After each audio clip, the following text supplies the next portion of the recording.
ప్రతి సచివాలయానికి యావరేజ్ 400 మంది లబ్ధిదారులు ఉన్నారు. ఒక్కొక్క సచివాలయ సిబ్బంది 40 మంది చొప్పునిస్తే ఒక్క రోజులోనే పింఛన్లు ఇంటింటికి అందజేయచ్చని నోరు నెత్తి కొట్టుకుని మేము అందరం కూడా ప్రతిపక్షాలన్నీ కూడా ఏకకంఠంతో ఆ రోజు జగన్మోహన్ రెడ్డికి చెప్పాం. కానీ జగన్మోహన్ రెడ్డి ఇలా పెడచెవని పెట్టాడు. ఆ రోజు పాపం సచివాలయ చుట్టూ ఏదైతే పంచాయతీల చుట్టూ మండు టెండల్లో 45-48 డిగ్రీల సెంటీగ్రేడ్ ఆ రోజు ఉన్నటువంటి ఎండల్లో వడ గాల్పుల్లో సచివాలయాల చుట్టూ తిప్పాడు. ఆ రోజు 34 మంది వృద్ధులు ఎవరైతే, వితంతులు ఎవరైతే, దివ్యాంగులు ఎవరైతే ఉన్నారో ఈ యొక్క జగన్మోహన్ రెడ్డి రాజకీయ లబ్ధి కోసం ఏదైతే ప్రయత్నం చేశాడో అందులో భాగంగా ఆ రోజు 34 మంది వృద్ధులు, వితంతులు, దివ్యాంగులు ఆ రోజు మరి పింఛను అందుకోవడానికి వచ్చి ఆ వడగాల్పులకి ఆ ఎండ వేడిమికి బలైపోయి చనిపోయినటువంటి పరిస్థితి. ఇప్పుడు ఆ 34 మంది చావుకి జగన్మోహన్ రెడ్డి కారకుడు కాదా అవునా అని వేళ ప్రజలు ప్రశ్నించవలసిన అవసరం ఉంది. ఆ రోజనే కాదు, మళ్ళీ వచ్చే నెల మళ్ళీ మేము చిలక్క చెప్పినట్టు చెప్పాం, అయ్యా జగన్మోహన్ రెడ్డి గారు ఈ నెల అయినా సరే ఇంటింటికి ఇవ్వండి, అట్లా వడగాల్పుల్లో తెప్పకండి అంటే మళ్ళీ పెనం మీద ఉన్న వాళ్ళని పొయ్యిలో పడేసినట్లుగా మళ్ళీ వాళ్ళ అమౌంట్ అంతా పట్టుకెళ్ళి బ్యాంకుల్లో పోశారు.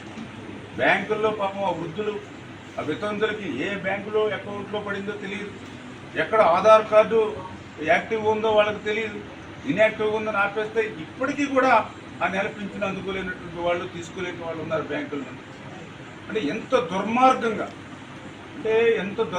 అని ఎందుకు అంటున్నానంటే అన్ని రకాల అవయవాలు బాగున్న మన వాళ్ళ మీద, మనలాంటి వాళ్ళ మీద ఎంతో కక్షలు, కేసులు, వేధింపులతో ఈ పాలన జరిగింది. అంటే కనీసం పాపం ఆదరణ నిరాదరణకు గురైన వృద్ధులు, వితంతులు, దివ్యాంగుల నుండి కూడా ఈయన కనికరించారా? వాళ్ళ మీద కూడా కక్ష సాధించినటువంటి జగన్మోహన్ రెడ్డి ఆయన రాజకీయ లబ్ధి కోసం 34 మందిని బలి తీసుకున్నటువంటి వ్యక్తి రాజకీయాల్లో ఉండడానికి అనర్హుడు.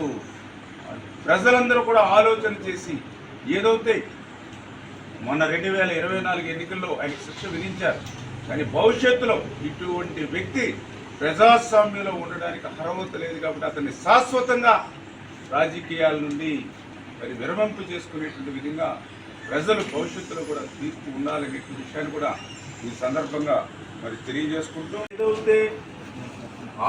ఏదైతే ఇచ్చామో ఇచ్చినటువంటి హామీ రోజు నుంచి కూడా మాట నిలబెట్టుకునేటువంటి విధంగా మరి ఏప్రిల్, మే, జూన్ 3000 ప్లస్ 4000 7,000 రూపాయలు ఆ వృద్ధుల చేతిలో పెడుతూ ఉంటే వాళ్ళ కళ్ళల్లో ఆనందం. ఎవరైతే దివ్యాంగులు ఉన్నారో వాళ్ళ 3,000 రూపాయలు పెంచింది 6,000 రూపాయలకి పెంచి వాళ్ళ చేతుల్లో పెడుతూ ఉంటే వాళ్ళ కళ్ళల్లో ఆనందం, వాళ్ళ కళ్ళల్లో అంతకంటే వారి కుటుంబ సభ్యులు కూడా మరి అందరూ కూడా ఆనందించేటటువంటి పరిస్థితి. ఎందుకంటే ఆ రోజు జగన్మోహన్ రెడ్డి దివ్యాంగులకు సంబంధించినటువంటి 3,000 పింఛన్ ఏదైతే ఉందో దాన్ని ఒక్క రూపాయి కూడా ఆయన 5 సంవత్సరాల్లో పెంచలా. నిజంగా దివ్యాంగులకి నిజంగా వాళ్ళకి సేవ చేయడం అని అంటే పాపం చాలా క్లిష్టతరంగా, ఎందుకంటే వాళ్ళకి ఆకలి అంటే ఏంటో తెలియదు, టాయిలెట్ తెలియదు. అటువంటి వాళ్ళని 24 గంటలు కూడా చూసుకోవలసినటువంటి పరిస్థితి ఆ తల్లిదండ్రుల మీద కానీ వాళ్ళ బంధువుల మీద కానీ ఉంటుంది. అటువంటి దివ్యాంగులకి ఎంత చేసినా కూడా తక్కువే.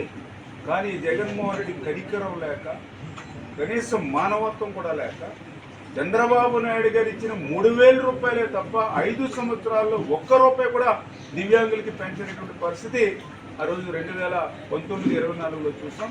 అటువంటిది ఈరోజు ఆ 3,000 రూపాయలు పెంచింది ఒక్కసారిగా 6,000 రూపాయలు పెంచి వాళ్ళ చేతిలో పెడుతూ ఉంటే ఆ దివ్యాంగుల కుటుంబాలు సైతం మరి వేళ కాళ్ళకు మొక్కుతున్నటువంటి పరిస్థితి మరి నిజంగా నిన్న చాలా మా కళ్ళల్లోనే చాలా ఆనందం.